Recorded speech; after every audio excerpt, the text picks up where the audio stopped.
ਦ Benipal network ਤੋਂ ਤੁਹਾਡਾ ਸਭਨਾਂ ਦਾ ਨਿੱਘਾ ਸਵਾਗਤ ਤੇ ਆਪ ਸਭਨਾਂ ਨੂੰ ਮੇਰੇ ਵੱਲੋਂ ਪਿਆਰ ਅਤੇ ਅਦਬ ਸਹਿਤ ਸਤਿ ਸ਼੍ਰੀ ਅਕਾਲ। ਦੋਸਤੋ, ਅੱਜ ਦੇ ਸ਼ੋਅ ਵਿੱਚ ਜਿਹੜੀਆਂ ਖਬਰਾਂ ਦੇ ਉੱਤੇ ਵਿਚਾਰ ਚਰਚਾ ਕਰਾਂਗੇ, ਆਓ ਸਭ ਤੋਂ ਪਹਿਲਾਂ ਸੰਖੇਪ ਦੇ ਵਿੱਚ ਉਹ ਜਾਣਕਾਰੀਆਂ ਖਬਰਾਂ ਦੇ ਰੂਪ ਵਿੱਚ ਤੁਹਾਡੇ ਨਾਲ ਸਾਂਝੀਆਂ ਕਰਾਂ। ਰਾਸ਼ਟਰਪਤੀ ਟਰੰਪ ਦੀ ਵੋਟਾਂ ਵਿੱਚ ਘਪਲੇ ਵਾਲੀ ਦਾਇਰ ਅਰਜ਼ੀ ਜੱਜ ਨੇ ਕੀਤੀ ਰੱਦ। ਜੋ ਬਾਈਡਨ ਕਰ ਸਕਦੇ ਨੇ ਅਗਲੇ ਹਫ਼ਤੇ ਆਪਣੀ ਕੈਬਨਿਟ ਦਾ ਐਲਾਨ। ਅਮਰੀਕੀ ਰਾਸ਼ਟਰਪਤੀ ਦਾ ਅਧਿਕਾਰਤ ਅਕਾਊਂਟ ਟਰੰਪ ਤੋਂ ਕੀਤਾ ਜਾਵੇਗਾ ਬਾਈਡਨ ਨੂੰ ਟਰਾਂਸਫਰ। ਕਾਂਗਰਸ ਵਿੱਚ ਇੱਕ ਵਾਰ ਫਿਰ ਤੋਂ ਉੱਠਿਆ ਭੁਚਾਲ। ਕਿਸਾਨ ਮਜ਼ਦੂਰ ਸੰਘਰਸ਼ ਕਮੇਟੀ ਨੇ ਯਾਤਰੀ ਰੇਲ ਗੱਡੀਆਂ ਨੂੰ ਲਾਂਘਾ ਦੇਣ ਤੋਂ ਕੀਤਾ ਇਨਕਾਰ। XYZ ਅਤੇ ਕਈ ਹੋਰ ਸੁਰੱਖਿਆਵਾਂ ਕੀ ਹੁੰਦੀਆਂ ਨੇ, ਇਹਦਾ ਵਿਸਥਾਰ ਨਾਲ ਕਰਾਂਗੇ ਅੱਜ ਵਰਣਨ। ਦੋਸਤੋ, ਇਹ ਕੁਝ ਖਬਰਾਂ ਨੇ, ਕੁਝ ਜਾਣਕਾਰੀਆਂ ਨੇ ਜਿਹੜੀਆਂ ਅੱਜ ਦੇ ਪ੍ਰੋਗਰਾਮ ਦੇ ਵਿੱਚ ਮੈਂ ਤੁਹਾਡੇ ਸਪੁਰਦ ਕਰਨੀਆਂ ਚਾਹੁੰਦਾ। ਇਸ ਤੋਂ ਪਹਿਲਾਂ ਕਿ ਇਹ ਸਾਰੀਆਂ ਜਾਣਕਾਰੀਆਂ ਖਬਰਾਂ ਦੇ ਰੂਪ ਵਿੱਚ ਵਿਸਥਾਰ ਸਹਿਤ ਵਿਚਾਰ ਚਰਚਾ ਕੀਤੀ ਜਾਵੇ, ਤੁਸੀਂ ਆਪਣੇ ਇਸ ਚੈਨਲ ਨੂੰ ਸਬਸਕ੍ਰਾਈਬ ਜ਼ਰੂਰ ਕਰ ਲਿਓ ਅਤੇ ਨੋਟੀਫਿਕੇਸ਼ਨ ਵਾਲੀ ਘੰਟੀ ਵੀ ਜ਼ਰੂਰ ਨੱਪ ਲੈਣੀ ਤਾਂ ਕਿ ਆਪਣੀ ਰੋਜ਼ਾਨਾ ਦੀ ਮੁਲਾਕਾਤ ਇੱਕ ਦੂਸਰੇ ਨਾਲ ਹੁੰਦੀ ਰਹੇ। ਆਓ ਸਭ ਤੋਂ ਪਹਿਲੀ ਇੱਕ ਵੱਡੀ ਖਬਰ ਹੈ। 3 ਨਵੰਬਰ ਨੂੰ ਚੋਣਾਂ ਹੋਈਆਂ ਸੀ ਅਮਰੀਕਾ ਦੇ ਵਿੱਚ ਰਾਸ਼ਟਰਪਤੀ ਅਹੁਦੇ ਦੇ ਵਾਸਤੇ। ਉਹਦੇ ਤੋਂ ਬਾਅਦ ਲਗਾਤਾਰ ਭਾਵੇਂ ਨਤੀਜੇ ਆਉਂਦੇ ਗਏ ਇੱਕ ਇੱਕ ਕਰਕੇ ਸਾਰੇ ਰਾਜਾਂ ਦੇ, ਸਾਰੀਆਂ ਸਟੇਟਾਂ ਦੇ, ਪਰ ਤਾਂ ਵੀ ਹਾਲੇ ਤੱਕ ਅਮਰੀਕੀ ਰਾਸ਼ਟਰਪਤੀ ਡੋਨਲਡ ਟਰੰਪ ਨੇ ਆਪਣੀ ਹਾਰ ਸਵੀਕਾਰ ਨਹੀਂ ਕੀਤੀ, ਜਾਂ ਇਹ ਆਖਿਆ ਜਾ ਸਕਦਾ ਹੈ ਕਿ ਬਾਈਡਨ ਦੀ ਜਿੱਤ ਹਾਲੇ ਤੱਕ ਸਵੀਕਾਰੀ ਨਹੀਂ। ਉਹਨਾਂ ਨੇ ਪੈਨਸਿਲਵੇਨੀਆ ਦੇ ਵਿੱਚ ਇੱਕ ਕੇਸ ਦਾਇਰ ਕੀਤਾ ਸੀ, ਪਰ ਅਮਰੀਕਾ ਦੇ ਸੰਘੀ ਜੱਜ ਜੋ ਪੈਨਸਿਲਵੇਨੀਆ ਦੇ ਵਿੱਚ ਨੇ, ਉਹਨਾਂ ਨੇ ਰਾਸ਼ਟਰਪਤੀ ਟਰੰਪ ਦੀ ਅਰਜ਼ੀ ਖਾਰਜ ਕਰ ਦਿੱਤੀ ਹੈ। ਅਸਲ ਦੇ ਵਿੱਚ ਰਾਸ਼ਟਰਪਤੀ ਟਰੰਪ ਦੇ ਵੱਲੋਂ ਲੱਖਾਂ ਹੀ ਵੋਟਾਂ ਨੂੰ ਅਯੋਗ ਐਲਾਨਣ ਦੇ ਵਾਸਤੇ ਉਹਨਾਂ ਦੀ ਚੋਣ ਮੁਹਿੰਮ ਨੇ ਇੱਕ ਮੁਕੱਦਮਾ ਦਾਇਰ ਕਰ ਦਿੱਤਾ ਸੀ, ਪਰ ਇਹ ਮੁਕੱਦਮਾ ਅਦਾਲਤ ਨੇ ਖਾਰਜ ਕਰ ਦਿੱਤਾ ਹੈ। ਮਾਣਯੋਗ ਜੱਜ ਨੇ ਕਿਹਾ ਕਿ ਇਲਜ਼ਾਮ ਮਨਘੜਤ ਨੇ, ਕੋਈ ਸਬੂਤ ਨਹੀਂ। ਅਮਰੀਕਾ ਦੀ ਮਿਡਲ ਡਿਸਟ੍ਰਿਕਟ ਪੈਨਸਿਲਵੇਨੀਆ ਨੇ, ਉਹਦੇ ਜੱਜ ਨੇ ਮੈਥਿਊ ਬਰਾਊਨ, ਉਹਨਾਂ ਨੇ ਆਖਿਆ ਕਿ ਅਸੀਂ ਤੁਹਾਡੀ ਇਹ ਅਰਜ਼ੀ ਕਿ ਵੋਟਾਂ ਦੇ ਵਿੱਚ ਘਪਲਾ ਹੋਇਆ ਰੱਦ ਕਰ ਰਹੇ ਹਾਂ। ਕਹਿਣ ਦਾ ਭਾਵ ਰਾਸ਼ਟਰਪਤੀ ਟਰੰਪ ਅਤੇ ਉਹਨਾਂ ਦੀ ਟੀਮ ਨੂੰ ਇਸ ਚੋਣਾਂ ਦੇ ਵਿੱਚ ਘਪਲੇ ਵਾਲੀਆਂ ਪਟੀਸ਼ਨਾਂ ਇੱਕ ਇੱਕ ਕਰਕੇ ਰੱਦ ਹੋਣ ਦੇ ਕਾਰਨ ਲਗਾਤਾਰ ਝਟਕੇ ਲੱਗ ਰਹੇ ਹੈ। ਤੇ ਦੂਸਰੇ ਪਾਸੇ ਚੁਣੇ ਜਾ ਚੁੱਕੇ ਰਾਸ਼ਟਰਪਤੀ ਜੋ ਬਾਈਡਨ ਅਗਲੇ ਹਫ਼ਤੇ ਉਮੀਦ ਕੀਤੀ ਜਾ ਰਹੀ ਹੈ ਕਿ ਸ਼ਾਇਦ ਆਪਣੀ ਕੈਬਨਿਟ ਦਾ ਐਲਾਨ ਕਰ ਦੇਣਗੇ। ਕਈ ਸੂਤਰ ਦੱਸਦੇ ਨੇ ਕਿ ਸ਼ਾਇਦ ਉਹ ਆਪਣੀ ਕੈਬਨਿਟ ਦਾ ਐਲਾਨ ਆਉਣ ਵਾਲੇ ਮੰਗਲਵਾਰ ਨੂੰ ਕਰ ਦੇਣਗੇ। ਬਾਈਡਨ ਆਪਣੇ ਪ੍ਰਸ਼ਾਸਨ ਦੇ ਅਹੁਦੇ ਭਰਨ ਵਾਸਤੇ ਤੇਜ਼ੀ ਨਾਲ ਕੰਮ ਕਰ ਰਹੇ ਹੈ ਤੇ ਕੈਬਨਿਟ ਮੰਤਰੀਆਂ ਦੇ ਨਾਵਾਂ ਦਾ ਐਲਾਨ ਉਮੀਦ ਹੈ ਕਿ ਮੰਗਲਵਾਰ ਨੂੰ ਜਾਂ ਫਿਰ ਇਸ ਆਉਣ ਵਾਲੇ ਅਗਲੇ ਹਫ਼ਤੇ ਦੇ ਵਿੱਚ ਕਰ ਦਿੱਤਾ ਜਾਣਾ ਹੈ। ਉਹਨਾਂ ਇਹ ਵੀ ਦੱਸਿਆ ਕਿ ਉਹ ਇਹ ਫੈਸਲਾ ਵੀ ਕਰ ਚੁੱਕੇ ਨੇ ਕਿ ਖਜ਼ਾਨਾ ਵਿਭਾਗ ਦੀ ਅਗਵਾਈ ਕੌਣ ਕਰੇਗਾ, ਗ੍ਰਹਿ ਮੰਤਰੀ ਕੌਣ ਹੋਵੇਗਾ ਤੇ ਹੋਰ ਵੱਡੇ ਅਹੁਦੇ ਜਿਹੜੇ ਉਹਨਾਂ ਦੀ ਕੈਬਨਿਟ ਦੇ ਵਿੱਚ ਹੋਣਗੇ। ਕਹਿੰਦੇ ਹੋ ਸਕਦਾ ਕਿ ਥੈਂਕਸ ਗਿਵਿੰਗ ਤੋਂ ਪਹਿਲਾਂ ਇਹ ਐਲਾਨ ਦਿੱਤੇ ਜਾਣ। ਕੈਬਨਿਟ ਦਾ ਐਲਾਨ ਵੱਖ-ਵੱਖ ਸਮੇਂ 'ਤੇ ਵੀ ਕੀਤਾ ਜਾ ਸਕਦਾ ਹੈ, ਜਿਸ ਦੇ ਵਿੱਚ ਆਰਥਿਕਤਾ, ਕੌਮੀ ਸੁਰੱਖਿਆ ਜਾਂ ਸਿਹਤ ਜਿਹੜੇ ਵੱਡਾ ਇਸ ਵਕਤ ਮੁੱਦਾ ਬਣਿਆ ਹੈ COVID-19 ਨੂੰ ਲੈ ਕੇ, ਜਿਸ ਦੇ ਕਾਰਨ ਰਾਸ਼ਟਰਪਤੀ ਟਰੰਪ ਦੀ ਬਹੁਤ ਵਾਰ ਵੱਖੋ-ਵੱਖ ਥਾਵਾਂ 'ਤੇ ਆਲੋਚਨਾ ਹੁੰਦੀ ਰਹੀ ਹੈ। ਚੋਣਾਂ ਦੌਰਾਨ ਵੀ ਆਲੋਚਨਾ ਹੁੰਦੀ ਰਹੀ ਹੈ। ਸੋ ਇਹ ਵੀ ਇੱਕ ਵੱਡਾ ਮੁੱਦਾ ਹੈ ਕਿ ਸਿਹਤ ਵਿਭਾਗ ਕਿਸ ਦੇ ਹਵਾਲੇ ਕੀਤਾ ਜਾਵੇ ਅਤੇ ਜਨਤਕ ਸਿਹਤ ਵਿਭਾਗ 'ਤੇ ਵਿਸ਼ੇਸ਼ ਤੌਰ 'ਤੇ ਧਿਆਨ ਕਿਵੇਂ ਰੱਖਿਆ ਜਾਵੇ। ਸੋ ਹੁਣ ਵੇਖਣਾ ਹੋਏਗਾ ਕਿ ਅਗਲੇ ਹਫ਼ਤੇ ਦੇ ਵਿੱਚ ਜੋ ਬਾਈਡਨ ਦੀ ਕੈਬਨਿਟ ਦੇ ਵਿੱਚ ਕਿਹਨੂੰ ਥਾਂ ਮਿਲਦੀ ਹੈ। ਤੇ ਅਗਲੀ ਜਿਹੜੀ ਖਬਰ ਹੈ, ਕਿਉਂਕਿ ਤੁਹਾਨੂੰ ਪਤਾ ਹੈ ਕਿ ਰਾਸ਼ਟਰਪਤੀ ਟਰੰਪ ਸਾਹਿਬ ਆਪਣੇ ਟਵਿੱਟਰ ਦੇ ਉੱਤੇ ਬਹੁਤ ਸਰਗਰਮ ਰਹਿੰਦੇ ਹੈ। ਟਵਿੱਟਰ ਦੇ ਰਾਹੀਂ ਉਹ ਕਈ ਵਾਰੀ ਨਿਯੁਕਤੀਆਂ ਕਰਦੇ ਆ, ਟਵਿੱਟਰ ਦੇ ਰਾਹੀਂ ਉਹ ਕਿਸੇ ਨੂੰ ਫਾਇਰ ਕਰਦੇ ਆ ਤੇ ਟਵਿੱਟਰ ਦੇ ਰਾਹੀਂ ਕਈ ਵਾਰੀ ਹਾਇਰ ਕਰਦੇ ਆ। ਪਰ ਹੁਣ ਟਵਿੱਟਰ ਨੇ ਫੈਸਲਾ ਕਰ ਦਿੱਤਾ ਕਿ ਰਾਸ਼ਟਰਪਤੀ ਟਰੰਪ ਦਾ ਜਿਹੜਾ ਅਧਿਕਾਰਤ ਟਵਿੱਟਰ ਅਕਾਊਂਟ ਹੈ @POTUS, ਉਸ ਨੂੰ ਡੋਨਲਡ ਟਰੰਪ ਤੋਂ ਵਾਪਸ ਲੈ ਲਿਆ ਜਾਣਾ ਅਤੇ ਇਹ ਜਿਹੜਾ ਅਧਿਕਾਰਤ ਰਾਸ਼ਟਰਪਤੀ ਦਾ ਅਕਾਊਂਟ ਟਵਿੱਟਰ ਦਾ, ਇਹ ਬਾਈਡਨ ਦੇ ਹਵਾਲੇ ਕਰ ਦਿੱਤਾ ਜਾਣਾ। ਟਵਿੱਟਰ ਦਾ ਕਹਿਣਾ ਹੈ ਕਿ ਭਾਵੇਂ ਹਲੇ ਰਾਸ਼ਟਰਪਤੀ ਟਰੰਪ ਚੋਣ ਨਤੀਜਿਆਂ ਨੂੰ ਮੰਨਣ ਤੋਂ ਲਗਾਤਾਰ ਇਨਕਾਰ ਕਰ ਰਹੇ ਨੇ, ਪਰ ਇਹ ਅਧਿਕਾਰਤ ਟਵਿੱਟਰ ਅਕਾਊਂਟ ਬਾਈਡਨ ਨੂੰ ਟਰਾਂਸਫਰ ਕਰ ਦਿੱਤਾ ਜਾਣਾ ਹੈ। ਇਹਦੇ ਤੋਂ ਇਲਾਵਾ ਜਿਹੜੇ ਦੂਸਰੇ ਅਕਾਊਂਟ ਨੇ, ਜਿਵੇਂ @ਵਾਈਟ ਹਾਊਸ, @VP, @ਫਲੋਟਸ, ਇਹ ਵੀ ਨਵੇਂ ਪ੍ਰਸ਼ਾਸਨ ਨੂੰ ਕਹਿੰਦੇ ਅਸੀਂ ਟਰਾਂਸਫਰ ਕਰ ਦੇਣੇ ਨੇ। ਦਰਅਸਲ ਟਵਿੱਟਰ ਦੇ ਬੁਲਾਰੇ ਨੇ ਦੱਸਿਆ ਕਿ 20 ਜਨਵਰੀ 2021 ਨੂੰ ਵਾਈਟ ਹਾਊਸ ਦੇ ਵਿੱਚ ਇੰਸਟੀਟਿਊਸ਼ਨਲ ਟਵਿੱਟਰ ਅਕਾਊਂਟ ਦੇ ਟ੍ਰਾਂਜੀਸ਼ਨ ਦੀ ਅਸੀਂ ਤਿਆਰੀ ਕਰ ਰਹੇ ਹਾਂ। ਇਹ ਕਹਿੰਦੇ ਇਹ ਪਹਿਲੀ ਵਾਰੀ ਨਹੀਂ ਹੋਣਾ, ਸਾਲ 2017 ਦੇ ਵਿੱਚ ਵੀ ਇੰਝ ਹੀ ਕੀਤਾ ਗਿਆ ਸੀ। ਇਹ ਪੂਰੀ ਪ੍ਰਕਿਰਿਆ national archive and record administration ਦੀ ਸਲਾਹ ਨਾਲ ਕੀਤੀ ਜਾਏਗੀ। ਇਸ ਤੋਂ ਪਹਿਲਾਂ ਤੁਹਾਨੂੰ ਯਾਦ ਕਰਵਾ ਦਿਆਂ ਕਿ ਜਦੋਂ ਰਾਸ਼ਟਰਪਤੀ ਬਰਾਕ ਓਬਾਮਾ ਤੋਂ ਬਾਅਦ ਰਾਸ਼ਟਰਪਤੀ ਟਰੰਪ ਚੋਣਾਂ ਜਿੱਤੇ ਸਨ, ਉਸ ਵਕਤ ਵੀ ਇਹ ਬਰਾਕ ਓਬਾਮਾ ਤੋਂ ਟਵਿੱਟਰ ਨੇ ਇਹ ਟਰੰਪ ਨੂੰ ਟਰਾਂਸਫਰ ਕਰ ਦਿੱਤੇ ਸਨ। ਹੁਣ ਟਰਾਂਸਫਰ ਦੇ ਪਹਿਲੇ ਮੌਜੂਦਾ ਟਵੀਟਸ ਨੂੰ ਆਰਕਾਈਵ ਲਿਆ ਜਾਂਦਾ ਹੈ ਅਤੇ ਅਕਾਊਂਟ ਨੂੰ ਜ਼ੀਰੋ ਟਵੀਟ ਦੇ ਨਾਲ ਆਉਣ ਵਾਲੇ ਪ੍ਰਸ਼ਾਸਨ ਲਈ ਤਿਆਰ ਕਰ ਦਿੱਤਾ ਜਾਂਦਾ ਹੈ। ਹੁਣ ਟਰੰਪ ਭਾਵੇਂ ਚੋਣ ਨਤੀਜੇ ਮੰਨਣ ਭਾਵੇਂ ਨਾ ਮੰਨਣ, ਇੱਕ ਪਾਸੇ ਟਵਿੱਟਰ ਨੇ ਦੱਸ ਦਿੱਤਾ ਹੈ ਕਿ ਜਿਸ ਤਰ੍ਹਾਂ ਬਾਈਡਨ ਆਪਣੀ ਕੈਬਨਿਟ ਦਾ ਐਲਾਨ ਕਰਨ ਜਾ ਰਹੇ ਨੇ, ਕਿਉਂਕਿ ਜਿੰਨੇ ਉਹਨਾਂ ਨੂੰ ਇਲੈਕਟੋਰਲ ਵੋਟ ਕਾਲਜ ਚਾਹੀਦੇ ਸੀ ਉਹ ਉਨਿਆਂ ਤੇ ਜਿੱਤ ਦਰਜ ਕਰ ਚੁੱਕੇ ਨੇ। ਤੇ ਦੂਸਰੇ ਪਾਸੇ ਵਾਈਟ ਹਾਊਸ ਦੇ ਅੰਦਰੋਂ ਵੀ ਖਬਰਾਂ ਇਹ ਮਿਲ ਰਹੀਆਂ ਨੇ ਕਿ ਵਾਈਟ ਹਾਊਸ ਦੇ ਅੰਦਰਲਾ ਅਮਲਾ ਫੈਲਾ ਵੀ ਇਸ ਵਕਤ ਟ੍ਰਾਂਜੀਸ਼ਨ ਦੀ ਤਿਆਰੀ ਦੇ ਵਿੱਚ ਲੱਗਿਆ ਹੋਇਆ ਹੈ। ਹੋ ਸਕਦਾ ਕਿ ਰਾਸ਼ਟਰਪਤੀ ਟਰੰਪ ਭਾਵੇਂ ਹਾਲ ਦੀ ਘੜੀ ਅੜੇ ਰਹਿਣ, ਪਰ ਆਖਰਕਾਰ ਉਹਨਾਂ ਨੂੰ ਇਹ ਸੱਚ ਸਵੀਕਾਰ ਕਰਨਾ ਪਏਗਾ। ਵੇਖਦੇ ਹਾਂ ਕਿ ਇਸ ਜਿੱਤ ਨੂੰ ਜਾਂ ਆਪਣੀ ਹਾਰ ਨੂੰ ਕਦੋਂ ਸਵੀਕਾਰ ਕਰਦੇ ਨੇ। ਅਧਿਕਾਰਤ ਤੌਰ ਤੇ ਹਾਲੇ ਤੱਕ ਉਹ ਇਹ ਗੱਲ ਮੰਨੇ ਨਹੀਂ। ਤੇ ਹੁਣ ਤੁਹਾਨੂੰ ਪੰਜਾਬ ਲੈ ਚੱਲਦੇ ਹਾਂ। ਪੰਜਾਬ ਦੇ ਵਿੱਚ ਤੁਹਾਡੇ ਨਾਲ ਕੱਲ੍ਹ ਖਬਰ ਸਾਂਝੀ ਕੀਤੀ ਸੀ ਕਿ ਪੰਜਾਬ ਦੀਆਂ 30 ਕਿਸਾਨ ਜਥੇਬੰਦੀਆਂ ਨੇ ਪੰਜਾਬ ਦੇ ਮੁੱਖ ਮੰਤਰੀ ਕੈਪਟਨ ਅਮਰਿੰਦਰ ਸਿੰਘ ਨਾਲ ਇੱਕ ਉੱਚ ਪੱਧਰੀ ਗੱਲਬਾਤ ਕੀਤੀ। ਮੀਟਿੰਗ ਤੋਂ ਬਾਅਦ ਇਹ ਗੱਲ ਨਿਕਲ ਕੇ ਸਾਹਮਣੇ ਆਈ ਸੀ ਕਿ ਕਿਸਾਨ ਆਗੂਆਂ ਨੇ ਇਹ ਫੈਸਲਾ ਕਰ ਦਿੱਤਾ ਸੀ ਕਿ ਅਸੀਂ ਆਉਣ ਵਾਲੇ ਸੋਮਵਾਰ ਤੋਂ ਮੁਕੰਮਲ ਰੂਪ ਵਿੱਚ ਸਾਰੇ ਰੇਲ ਲਾਈਨ ਸਾਰੀਆਂ ਥਾਵਾਂ ਤੋਂ ਅਸੀਂ ਧਰਨੇ ਚੁੱਕ ਦਿਆਂਗੇ, ਸਿਰਫ ਤੇ ਸਿਰਫ ਰੇਲਾਂ ਲੰਘਣ ਦੇ ਵਾਸਤੇ, ਯਾਤਰੀ ਰੇਲਾਂ ਵੀ ਅਤੇ ਨਾਲ ਮਾਲ ਗੱਡੀਆਂ ਵੀ। ਪਰ ਇਹ ਸੰਘਰਸ਼ ਜਿਉਂਦਾ ਤਿਉਂ ਜਾਰੀ ਰਹੇਗਾ। ਗੈਸ ਸਟੇਸ਼ਨਾਂ ਤੇ ਪੈਟਰੋਲ ਪੰਪਾਂ ਤੇ ਵੀ ਜਾਰੀ ਰਹੇਗਾ, ਟੋਲ ਪਲਾਜ਼ਿਆਂ ਤੇ ਜਾਰੀ ਰਹੇਗਾ, ਭਾਜਪਾ ਨੇਤਾਵਾਂ ਦੇ ਘਰਾਂ ਤੇ ਦਫ਼ਤਰਾਂ ਕੋਲ ਵੀ ਜਾਰੀ ਰਹੇਗਾ। ਪਰ ਦੂਸਰੇ ਪਾਸੇ ਹੁਣ ਇੱਕ ਖਬਰ ਆ ਗਈ ਹੈ। ਇਹ ਖਬਰ ਹੈ ਕਿਸਾਨ ਮਜ਼ਦੂਰ ਸੰਘਰਸ਼ ਕਮੇਟੀ ਵੱਲੋਂ। ਉਹ ਕਹਿੰਦੇ ਸਾਡਾ ਰੇਲ ਰੋਕੋ ਅੰਦੋਲਨ ਅੱਜ 60ਵੇਂ ਦਿਨ ਦੇ ਵਿੱਚ ਜੰਡਿਆਲਾ ਗੁਰੂ ਰੇਲਵੇ ਸਟੇਸ਼ਨ ਤੇ ਜਾਰੀ ਹੈ। ਉਹ ਧਰਨਾਕਾਰੀ ਕਹਿੰਦੇ ਚਾਹੇ ਮਾਲ ਗੱਡੀਆਂ ਲੰਘਣ ਵਾਸਤੇ 22 ਅਕਤੂਬਰ ਤੋਂ ਅਸੀਂ ਲਾ ਰਹੇ ਹਾਂ ਅਤੇ ਇਹ ਧਰਨਾ ਸਟੇਸ਼ਨਾਂ ਦੇ ਬਾਹਰ ਸਾਡਾ ਅੱਜ ਵੀ ਜਾਰੀ ਹੈ ਤੇ ਜਾਰੀ ਹੀ ਰਹੇਗਾ। ਇਹ ਗੱਲ ਕੀਤੀ ਹੈ ਕਿਸਾਨ ਆਗੂ ਨੇ ਸਰਵਣ ਸਿੰਘ ਪੰਧੇਰ। ਉਹ ਕਹਿੰਦੇ ਕਿਸਾਨ ਮਜ਼ਦੂਰ ਸੰਘਰਸ਼ ਕਮੇਟੀ ਯਾਤਰੂ ਰੇਲਾਂ ਦੀ ਆਵਾਜਾਈ ਬਹਾਲ ਨਹੀਂ ਕਰੇਗੀ। ਕਹਿੰਦੇ ਸਿਰਫ ਮਾਲ ਗੱਡੀਆਂ ਨੂੰ ਲਾਂਘਾ ਦੇਣ ਵਾਸਤੇ ਸਾਡੀ ਸਹਿਮਤੀ ਹੈ ਅਤੇ ਅਸੀਂ ਆਪਣੇ ਉਹ ਪਹਿਲੇ ਅਤੇ ਪੁਰਾਣੇ ਫੈਸਲੇ ਤੇ ਅੱਜ ਵੀ ਕਾਇਮ ਹਾਂ। ਪਰ ਜਿਹੜੀਆਂ ਕਹਿੰਦੇ 30 ਕਿਸਾਨ ਜਥੇਬੰਦੀਆਂ ਨੇ ਫੈਸਲਾ ਕੀਤਾ ਹੈ ਕਿ ਮਾਲ ਗੱਡੀਆਂ ਦੇ ਨਾਲ ਯਾਤਰੂ ਗੱਡੀਆਂ ਨੂੰ ਵੀ ਲਾਂਘਾ ਦਿੱਤਾ ਜਾਵੇ, ਕਹਿੰਦੇ ਉਹ ਆਪਣੇ ਫੈਸਲੇ ਕਰਨ ਵਾਸਤੇ ਆਜ਼ਾਦ ਨੇ ਤੇ ਅਸੀਂ ਆਪਣਾ ਫੈਸਲਾ ਲੈਣ ਵਾਸਤੇ ਆਜ਼ਾਦ ਹਾਂ। ਉਹ ਕਹਿੰਦੇ ਜੇ ਅਗਲੀ ਮੀਟਿੰਗ ਵਿੱਚ ਕੋਈ ਇਸ ਸੰਬੰਧੀ ਫੈਸਲਾ ਅਸੀਂ ਕਰ ਲਿਆ ਤਾਂ ਉਹਦੇ ਤੇ ਅਸੀਂ ਵਿਚਾਰ ਕਰਾਂਗੇ, ਪਰ ਇਸ ਵਕਤ ਅਸੀਂ ਯਾਤਰੂ ਗੱਡੀਆਂ ਨੂੰ ਲਾਂਘਾ ਦੇਣ ਦੇ ਉੱਤੇ ਬਿਲਕੁਲ ਕੋਈ ਵਿਚਾਰ ਨਹੀਂ ਕਰ ਰਹੇ, ਕੋਈ ਵਿਚਾਰ ਵਟਾਂਦਰਾ ਨਹੀਂ ਹੋ ਰਿਹਾ। ਹਾਂ, ਜੇ ਕੁਝ ਵਿਚਾਰਿਆ ਜਾ ਰਿਹਾ ਹੈ, ਉਹ ਕਹਿੰਦੇ ਦਿੱਲੀ ਨੂੰ ਘੇਰਨ ਦੀਆਂ ਤਿਆਰੀਆਂ ਦੇ ਲਈ ਅਸੀਂ ਵਿਚਾਰ ਵਟਾਂਦਰੇ ਕਰ ਰਹੇ ਹਾਂ। ਉਹ ਕਹਿੰਦੇ ਕੇਂਦਰ ਸਰਕਾਰ ਦੀ ਜਿਹੜੀ ਨੀਅਤ ਹੈ ਨਾ, ਉਹ ਬਦਨੀਤ ਹੈ। ਕਹਿੰਦੇ ਕੇਂਦਰ ਦੀ ਨੀਤੀ ਬਦਨੀਤੀ ਵਾਲੀ ਹੈ। ਉਹ ਕਹਿੰਦੇ ਕੇਂਦਰ ਦੇ ਆਗੂ ਕਹਿ ਰਹੇ ਨੇ ਕਿ ਇਹ ਜੋ ਕਾਨੂੰਨ ਨੇ ਉਹ ਕਿਸਾਨੀ ਵਾਸਤੇ ਠੀਕ ਨੇ। ਦੂਸਰੇ ਪਾਸੇ ਉਹ ਕਹਿੰਦੇ ਕੇਂਦਰ ਇਸ ਵਕਤ ਕੋਈ ਇਸ ਤਰ੍ਹਾਂ ਦਾ ਮਾਹੌਲ ਵੀ ਨਹੀਂ ਸਿਰਜ ਰਿਹਾ ਜਿਸ ਤੋਂ ਪਤਾ ਲੱਗ ਸਕੇ ਕਿ ਉਹ ਸੁਹਿਰਦਤਾ ਦੇ ਨਾਲ ਕਿਸਾਨਾਂ ਦੇ ਨਾਲ, ਕਿਸਾਨ ਜਥੇਬੰਦੀਆਂ ਦੇ ਨਾਲ ਗੱਲਬਾਤ ਕਰਨੀ ਚਾਹੁੰਦੇ ਨੇ।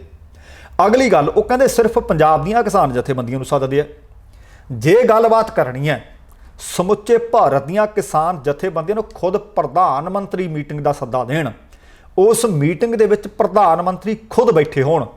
ਉਹ ਕਹਿੰਦੇ ਮੀਟਿੰਗ ਕਦੇ ਮੰਤਰੀ ਕਰ ਲੈਂਦਾ, ਕਦੇ ਉਹਨਾਂ ਦੇ ਸਕੱਤਰ ਕਰ ਲੈਂਦੇ। ਇਹ ਤਾਂ ਕਿਸਾਨ ਜਥੇਬੰਦੀਆਂ ਦੇ ਵਿੱਚ ਫੁੱਟ ਪਾਉਣ ਵਾਲੀ ਗੱਲ ਹੈ। ਉਹ ਕਹਿੰਦੇ ਕਿਸਾਨ ਆਗੂ 26 ਨਵੰਬਰ ਨੂੰ ਦਿੱਲੀ ਘੇਰਨ ਲਈ ਤਿਆਰੀ ਕਰਨ ਵਾਸਤੇ ਪਿੰਡੋ ਪਿੰਡੀ ਮੀਟਿੰਗਾਂ ਕਰ ਰਹੇ ਨੇ, ਲੋਕਾਂ ਨੂੰ ਲਾਮਬੰਦ ਕਰ ਰਹੇ ਨੇ।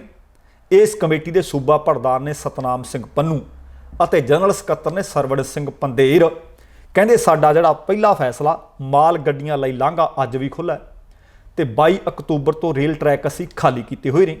ਤੇ ਦੂਸਰੇ ਪਾਸੇ ਰੇਲਵੇ ਨੇ ਖਬਰ ਮਿਲ ਰਹੀ ਹੈ ਕਿ ਪੰਜਾਬ ਅਤੇ ਹੋਰਨਾਂ ਖੇਤਰਾਂ ਦੇ ਵਾਸਤੇ ਮਾਲ ਗੱਡੀਆਂ ਚਲਾਉਣ ਦੇ ਵਾਸਤੇ, ਰੇਲਾਂ ਚਲਾਉਣ ਦੇ ਵਾਸਤੇ ਨਵੀਂ ਸਮਾਂ ਸੂਚੀ ਵੀ ਜਾਰੀ ਕਰ ਦਿੱਤੀ ਹੈ, ਜਿਸ ਦੇ ਵਿੱਚ ਗੱਡੀਆਂ ਬਹਾਲ ਕਰਨ ਦੀਆਂ ਤਰੀਕਾਂ ਦਾ ਵੇਰਵਾ ਨਸ਼ਰ ਕਰ ਦਿੱਤਾ ਗਿਆ। ਪਰ ਇੱਧਰੋਂ ਆਹ ਖਬਰ ਕਿਸਾਨ ਮਜ਼ਦੂਰ ਸੰਘਰਸ਼ ਕਮੇਟੀ ਨੇ ਸਾਹਮਣੇ ਲਿਆਂਦੀ ਹੈ ਕਿ ਅਸੀਂ ਸਿਰਫ ਮਾਲ ਗੱਡੀਆਂ ਨੂੰ ਲਾਂਘਾ ਦੇਣਾ ਹੈ, ਅਸੀਂ ਯਾਤਰੂ ਗੱਡੀਆਂ ਨੂੰ ਲਾਂਘਾ ਨਹੀਂ ਦੇਵਾਂਗੇ।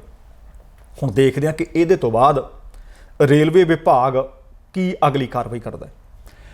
ਅਗਲੀ ਖਬਰ ਆ, ਲਗਭਗ 2 ਦਿਨ ਤੋਂ ਅਸੀਂ ਅਪਡੇਟ ਦਿੰਦੇ ਆ ਰਹੇ ਹਾਂ ਤੇ ਤੀਸਰੇ ਦਿਨ ਦੀ ਅਪਡੇਟ ਇਹ ਹੈ। ਤੁਹਾਡੇ ਨਾਲ ਗੱਲ ਸਾਂਝੀ ਕੀਤੀ ਸੀ ਕਿ ਇੱਕ ਡੇਰਾ ਪ੍ਰੇਮੀ ਦਾ ਕਤਲ ਕਰ ਦਿੱਤਾ ਗਿਆ। ਕਤਲ ਤੋਂ ਬਾਅਦ ਡੇਰਾ ਪ੍ਰੇਮੀਆਂ ਨੇ ਉਸ ਮ੍ਰਿਤਕ ਵਿਅਕਤੀ ਦੀ ਲਾਸ਼ ਰੋਡ ਦੇ ਉੱਤੇ ਰੱਖ ਕੇ ਆਖਿਆ ਸੀ ਕਿ ਉਨੀ ਦੇਰ ਸੰਸਕਾਰ ਨਹੀਂ ਕਰਾਂਗੇ ਜਿੰਨੀ ਦੇਰ ਤੱਕ ਸਾਨੂੰ ਇਨਸਾਫ ਨਹੀਂ ਮਿਲਦਾ। ਇਹ ਖਬਰ ਹੈ ਭਗਤਾ ਭਾਈਕਾ ਦੀ। ਬੀਤੇ ਸ਼ੁੱਕਰਵਾਰ ਨੂੰ ਡੇਰਾ ਸਿਰਸਾ ਦੇ ਪ੍ਰੇਮੀ ਮਨੋਹਰ ਲਾਲ ਦਾ ਕਤਲ ਕੀਤਾ ਗਿਆ ਸੀ ਤੇ ਇਹ ਕਤਲ ਦੀ ਜ਼ਿੰਮੇਵਾਰੀ ਲਈ ਸੀ ਗੈਂਗਸਟਰ ਸੁੱਖਾ ਗਿੱਲ ਲੰਮੇ ਵਾਲਿਆਂ ਨੇ ਤੇ ਇਹ ਜ਼ਿੰਮੇਵਾਰੀ ਉਹਨਾਂ ਨੇ ਇੱਕ ਫੇਸਬੁੱਕ ਦੇ ਉੱਤੇ ਪੋਸਟ ਸਾਂਝੀ ਕਰਕੇ ਲਈ ਸੀ। ਇਸ ਵਿੱਚ ਸੁੱਖੇ ਨੇ ਮਨੋਹਰ ਲਾਲ ਦੀ ਲਾਸ਼ ਰੱਖ ਕੇ ਧਰਨਾ ਲਗਾਉਣ ਵਾਲਿਆਂ ਨੂੰ ਇੱਕ ਫਿਰ ਤੋਂ ਪੋਸਟ ਸਾਂਝੀ ਕਰਕੇ ਐਲਾਨ ਕੀਤਾ ਹੈ। ਉਹ ਕਹਿੰਦੇ ਮਨੋਹਰ ਲਾਲ ਦਾ ਕਤਲ ਇਸ ਲਈ ਕੀਤਾ ਗਿਆ ਕਿਉਂਕਿ ਉਹਨਾਂ ਦਾ 4 ਬੇਅਦਬੀ ਦੀਆਂ ਘਟਨਾਵਾਂ ਵਿੱਚ ਹੱਥ ਸੀ। ਇਸ ਦੇ ਨਾਲ ਹੀ ਸੁੱਖਾ ਗਿੱਲ ਨੇ ਇਹ ਵੀ ਸਾਫ਼ ਕੀਤਾ ਹੈ ਕਿ ਉਸ ਦਾ ਨਾ ਤਾਂ ਡੇਰਾ ਪ੍ਰੇਮੀਆਂ ਨਾਲ ਕੋਈ ਵੈਰ ਹੈ ਅਤੇ ਨਾ ਹੀ ਕੋਈ ਜਾਤ ਧਰਮ ਦੇ ਨਾਲ ਵੈਰ ਹੈ। ਸਿਰਫ ਜੇਕਰ ਵੈਰ ਹੈ ਉਹ ਸਿੱਖ ਕੌਮ ਦੇ ਖਿਲਾਫ ਜਾਂ ਜਿਹੜਾ ਵੀ ਗੁਰੂ ਸਾਹਿਬ ਦੀ ਬੇਅਦਬੀ ਕਰਦਾ ਉਹਦੇ ਖਿਲਾਫ ਹੈ। ਉੱਥੇ ਉਹ ਕਹਿੰਦੇ ਇਹ ਵੀ ਗੱਲ ਉਚੇਚੇ ਤੌਰ ਤੇ ਦੱਸਣਯੋਗ ਹੈ ਕਿ ਡੇਰਾ ਪ੍ਰੇਮੀ ਮਨੋਹਰ ਲਾਲ ਦੇ ਕਤਲ ਦੀ ਜ਼ਿੰਮੇਵਾਰੀ ਮੈਂ ਖੁਦ ਲਈ ਹੈ, ਫੇਸਬੁੱਕ ਤੇ ਪੋਸਟ ਪਾ ਕੇ ਲਈ ਹੈ। ਇਸ ਲਈ ਉਸਨੇ ਬਰਗਾੜੀ ਅਤੇ ਭਗਤਾ ਭਾਈਕਾ ਵਿੱਚ ਹੋਈ ਬੇਅਦਬੀ ਦਾ ਹਵਾਲਾ ਦਿੱਤਾ ਹੈ। ਇਸ ਦੇ ਵਿੱਚ ਉਹਨੇ ਇਹ ਵੀ ਸਾਫ਼ ਲਿਖਿਆ ਸੀ ਕਿ ਜੇਕਰ ਭਵਿੱਖ ਦੇ ਵਿੱਚ ਵੀ ਅਜਿਹਾ ਹੀ ਹੁੰਦਾ ਤਾਂ ਜ਼ਿੰਮੇਵਾਰ ਵਿਅਕਤੀਆਂ ਦੇ ਨਾਲ ਉਹ ਆਪ ਫਿਰ ਤੋਂ ਨਜਿੱਠਣਗੇ। ਹੁਣ ਇਹ ਜਿਹੜੀ ਘਟਨਾ ਵਾਪਰੀ ਸੀ ਸ਼ੁੱਕਰਵਾਰ ਦੀ ਸ਼ਾਮ ਮਨੋਹਰ ਲਾਲ ਦੀ ਦੁਕਾਨ ਤੇ ਗੋਲੀਆਂ ਮਾਰ ਕੇ ਹੱਤਿਆ ਕੀਤੀ ਗਈ ਸੀ ਜਦੋਂ ਉਹ ਆਪਣੇ ਦੁਕਾਨ ਦੇ ਵਿੱਚ ਬੈਠਾ ਸੀ। ਇਸੇ ਦੌਰਾਨ ਦੁਕਾਨ ਦੇ ਵਿੱਚ ਲੱਗੇ CCTV ਕੈਮਰਿਆਂ ਦੇ ਮੁਤਾਬਕ ਉਹਦੀ ਜਿਹੜੀ ਰਿਕਾਰਡਿੰਗ ਹੋਈ ਆ, 2 ਹਮਲਾਵਰ ਆਉਂਦੇ ਆ। ਇੱਕ ਨੌਜਵਾਨ ਦੇ ਹੱਥ ਵਿੱਚ ਬੰਦੂਕ ਆਉਂਦਾ ਹੀ ਗੋਲੀਆਂ ਚਲਾਉਣੀਆਂ ਸ਼ੁਰੂ ਕਰ ਦਿੰਦਾ ਅਤੇ ਮਨੋਹਰ ਲਾਲ ਦਾ ਕਤਲ ਕਰਕੇ ਦੋਵੇਂ ਨੌਜਵਾਨ ਉੱਥੋਂ ਫਰਾਰ ਹੋ ਜਾਂਦੇ ਨੇ।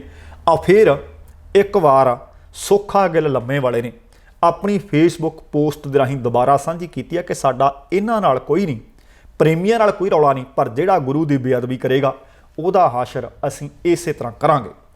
ਪਰ ਹੁਣ ਇੱਕ ਪਾਸੇ ਤਾਂ ਇਹ ਖਬਰ ਸਾਹਮਣੇ ਆ ਗਈ, ਪਰ ਦੂਸਰੇ ਪਾਸੇ ਉਮੀਦ ਕੀਤੀ ਜਾ ਰਹੀ ਹੈ ਕਿ ਜਿਹੜੀ ਜਾਂਚ ਪੜਤਾਲ ਇਹਨਾਂ ਬੇਅਦਬੀਆਂ ਨੂੰ ਲੈ ਕੇ ਕੀਤੀ ਜਾ ਰਹੀ ਸੀ ਸ਼ਾਇਦ ਉਹ ਪ੍ਰਭਾਵਿਤ ਹੋ ਸਕਦੀ ਹੈ ਕਿਉਂਕਿ ਡੇਰਾ ਪ੍ਰੇਮੀ ਮਨੋਹਰ ਲਾਲ ਦਾ ਕਤਲ ਕੀਤਾ ਗਿਆ। ਕਤਲ ਦੀ ਜ਼ਿੰਮੇਵਾਰੀ ਫੇਸਬੁੱਕ ਅਕਾਊਂਟ ਦੇ ਰਾਹੀਂ ਸੁੱਖਾ ਗਿੱਲ ਨੇ ਲੈ ਲਈ ਹੈ। ਭਾਵੇਂ ਦਾਅਵਾ ਕੀਤਾ ਜਾ ਰਿਹਾ ਹੈ ਕਿ ਡੇਰਾ ਪ੍ਰੇਮੀ ਦਾ ਕਤਲ ਹਰਜਿੰਦਰ ਤੇ ਅਮਨੇ ਨੇ ਕੀਤਾ। ਪੁਲਿਸ ਨੇ ਵੀ ਅਣਪਛਾਤੇ ਵਿਅਕਤੀਆਂ ਦੇ ਖਿਲਾਫ ਕਤਲ ਦੀਆਂ ਧਾਰਾਵਾਂ ਦੇ ਤਹਿਤ ਮਾਮਲਾ ਦਰਜ ਕਰਕੇ ਅਗਲੇਰੀ ਕਾਰਵਾਈ ਆਰੰਭੀ ਹੋਈ ਹੈ। ਪਰ ਪੁਲਿਸ ਵੱਲੋਂ ਇਸ ਕਤਲ ਦੇ ਮਾਮਲੇ ਨੂੰ ਵੱਖੋ-ਵੱਖ ਪਹਿਲੂਆਂ ਤੇ ਵੀ ਵਿਚਾਰਿਆ ਜਾ ਰਿਹਾ ਹੈ। ਬੇਅਦਬੀ ਮਾਮਲੇ ਦੀ ਡੂੰਘਾਈ ਨਾਲ ਜਾਂਚ ਕਰ ਰਹੀਆਂ 2 ਵੱਖ-ਵੱਖ ਟੀਮ ਨੇ ਜਿਹੜੇ ਉਹਦੇ ਸੂਤਰ ਦੱਸ ਰਹੇ ਨੇ ਕਿ ਡੇਰਾ ਪ੍ਰੇਮੀਆਂ ਦੇ ਵੱਲੋਂ ਪਹਿਲਾਂ ਹੀ ਬੇਅਦਬੀ ਮਾਮਲਿਆਂ ਦੀ ਜਾਂਚ ਪੰਜਾਬ ਤੋਂ ਬਾਹਰ ਦੀਆਂ ਅਦਾਲਤਾਂ ਦੇ ਵਿੱਚ ਕਰਵਾਉਣ ਦੀ ਮੰਗ ਨੂੰ ਲੈ ਕੇ ਸੁਪਰੀਮ ਕੋਰਟ ਵਿੱਚ 1 ਨਹੀਂ 2 ਨਹੀਂ 4 ਨਹੀਂ ਸਗੋਂ 8 ਪਟੀਸ਼ਨਾਂ ਪਾਈਆਂ ਹੋਈਆਂ ਨੇ, ਜਿਨ੍ਹਾਂ 'ਚ ਮੋਗਾ ਥਾਣੇ ਵਿੱਚ ਦਰਜ FIR ਨੰਬਰ 33, ਬਾਜਾਖਾਨਾ ਥਾਣੇ ਵਿੱਚ FIR ਦਰਜ ਨੰਬਰ 63। ਉਸ ਦੀ ਸੁਣਵਾਈ ਆਉਣ ਵਾਲੀ ਆ 23 ਨਵੰਬਰ ਨੂੰ ਹੈ, ਜਦੋਂ ਕਿ ਬਾਕੀ ਹੋਰ 6 ਮਾਮਲਿਆਂ ਦੀ ਸੁਣਵਾਈ 24 ਨਵੰਬਰ ਨੂੰ ਹੈ। ਸੂਤਰ ਦੱਸ ਰਹੇ ਨੇ ਕਿ ਭਾਵੇਂ ਪੁਲਿਸ ਵੱਲੋਂ ਇਸ ਕਤਲ ਦੇ ਮਾਮਲੇ ਦੀ ਡੂੰਘਾਈ ਨਾਲ ਜਾਂਚ ਕੀਤੀ ਜਾ ਰਹੀ ਹੈ, ਪਰ ਬੇਅਦਬੀ ਮਾਮਲਿਆਂ ਦੇ ਦੋਸ਼ਾਂ ਦਾ ਸਾਹਮਣਾ ਕਰ ਰਹੇ ਡੇਰਾ ਪ੍ਰੇਮੀ ਦੀ ਬਜਾਏ ਉਸ ਦੇ ਪਿਤਾ ਦਾ ਕਤਲ ਉਹਨਾਂ ਦੀ ਸਮਝ ਤੋਂ ਬਾਹਰ ਹੈ। ਬੇਅਦਬੀ ਮਾਮਲਿਆਂ ਦੇ ਪੀੜਤ ਪਰਿਵਾਰਾਂ ਅਤੇ ਪੰਥ ਦਰਦੀਆਂ ਨੂੰ ਖਦਸ਼ਾ ਹੈ ਕਿ ਜੇਕਰ ਡੇਰਾ ਪ੍ਰੇਮੀਆਂ ਵੱਲੋਂ ਪਾਈਆਂ ਗਈਆਂ ਪਟੀਸ਼ਨਾਂ ਰੱਦ ਨਾ ਹੋਈਆਂ ਤਾਂ ਜਾਂਚ ਪ੍ਰਕਿਰਿਆ ਦਾ ਪ੍ਰਭਾਵਿਤ ਹੋਣਾ ਸੁਭਾਵਿਕ ਹੈ, ਕਿਉਂਕਿ ਜਾਂਚ ਟੀਮਾਂ ਦੇ ਵੱਲੋਂ ਮਾਮਲੇ ਦੀ ਡੂੰਘਾਈ ਅਤੇ ਨਿਰਪੱਖਤਾ ਨਾਲ ਕੀਤੀ ਜਾ ਰਹੀ ਜਾਂਚ ਤੋਂ ਉਹ ਪੂਰੀ ਤਰ੍ਹਾਂ ਸੰਤੁਸ਼ਟ ਨੇ। ਹੁਣ ਜਦੋਂ ਇਸ ਮਾਮਲੇ ਦੇ ਵਿੱਚ ਸੰਪਰਕ ਕੀਤਾ ਗਿਆ SHO ਥਾਣਾ ਭਗਤਾ ਭਾਈਕਾ ਦੇ ਨਾਲ, ਉਹਨਾਂ ਆਖਿਆ ਕਿ ਬੇਅਦਬੀ ਕਾਂਡ ਪੁਰਾਣੀ ਰੰਜਿਸ਼, ਪੈਸਿਆਂ ਦਾ ਲੈਣ ਦੇਣ ਜਾਂ ਹੋਰ ਕਈ ਅਨੇਕ ਪਹਿਲੂਆਂ ਦੇ ਨਾਲ ਡੂੰਘਾਈ ਨਾਲ ਵੇਖ ਕੇ ਜੋੜ ਕੇ ਜਾਂਚ ਕੀਤੀ ਜਾ ਰਹੀ ਹੈ ਅਤੇ CCTV ਕੈਮਰੇ ਦੀ ਫੁਟੇਜ ਕਬਜ਼ੇ ਵਿੱਚ ਲੈ ਲਈ ਗਈ ਹੈ, ਜਿਸ ਦੇ ਮੁਤਾਬਕ ਜਾਂਚ ਕੀਤੀ ਜਾ ਰਹੀ ਹੈ। ਹੁਣ ਪਹਿਲਾਂ ਹੀ ਇਹ ਆਖਿਆ ਜਾ ਰਿਹਾ ਕਿ ਪੰਜਾਬ ਦੇ ਵਿੱਚ ਜਾਂਚ ਪ੍ਰਭਾਵਿਤ ਹੋ ਸਕਦਾ। ਡੇਰਾ ਪ੍ਰੇਮੀਆਂ ਨੇ ਸੁਪਰੀਮ ਕੋਰਟ ਦੇ ਵਿੱਚ ਅਰਜ਼ੀਆਂ ਦਾਇਰ ਕੀਤੀਆਂ ਹੋਈਆਂ ਨੇ, ਪਰ ਜਦੋਂ ਡੇਰਾ ਪ੍ਰੇਮੀ ਜਾਂ ਬੇਅਦਬੀ ਦੇ ਵਿੱਚ ਜਿਸ ਨੂੰ ਦੋਸ਼ੀ ਮੰਨਿਆ ਜਾ ਰਿਹਾ ਹੈ, ਨਾਮਜ਼ਦ ਕੀਤਾ ਹੋਇਆ ਹੈ, ਉਹਨਾਂ ਦੇ ਪਰਿਵਾਰਕ ਮੈਂਬਰ ਦਾ ਇੰਜ ਕਤਲ ਹੋਣਾ ਸੁਭਾਵਨ ਹੈ ਕਿ ਸ਼ਾਇਦ ਇਹ ਜਿਹੜੀਆਂ ਚੱਲ ਰਹੀਆਂ ਇਸ ਵਕਤ ਦੀਆਂ ਜਾਂਚ ਪੜਤਾਲ ਨੇ, ਜਾਂਚਾਂ ਚੱਲ ਰਹੀਆਂ ਨੇ, ਉਹਦਾ ਦਾਇਰਾ ਵਿਸ਼ਾਲ ਵੀ ਹੋ ਸਕਦਾ ਹੈ ਅਤੇ ਇਸ ਦੇ ਵਿੱਚ ਕਈ ਪਹਿਲੂ ਹੋਰ ਜੋੜ ਕੇ ਜਾਂਚ ਲੰਬੀ ਖਿੱਚੀ ਜਾ ਸਕਦੀ ਹੈ।